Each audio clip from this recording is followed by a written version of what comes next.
Okay, so this is my super ghetto rig that is inspired by that guy. Can't remember his name right now, but there's his information right there. Anyway, so got this piece of plywood stuck on some little stilts to hold it up.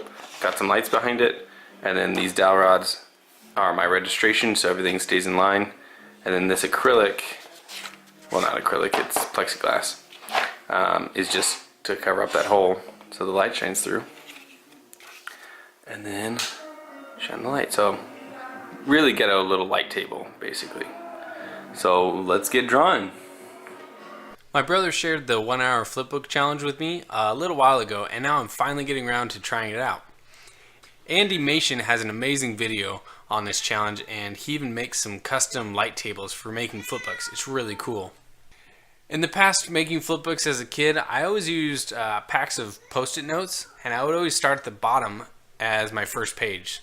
The paper was thin enough that I could see the previous frame, so it was a little easier than building or buying a light table. But I really enjoyed having the space to draw and the transparency that the light provides.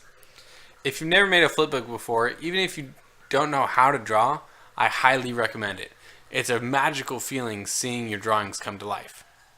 For my flipbook, I wanted to do a fox jumping into the snow because it's really cute, but I thought that that was too much of a copy on Andy's wolf, so I changed it to a rabbit instead.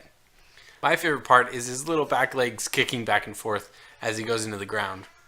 After all the main animation was done, I had about 10 minutes left on the clock, so I went back and added some really basic shading. And here's the final product.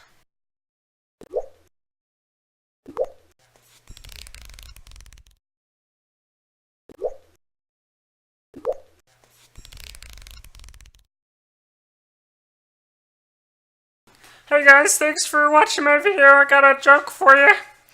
What do you get when you line up 100 rabbits and 99 of them step back? A receding hairline.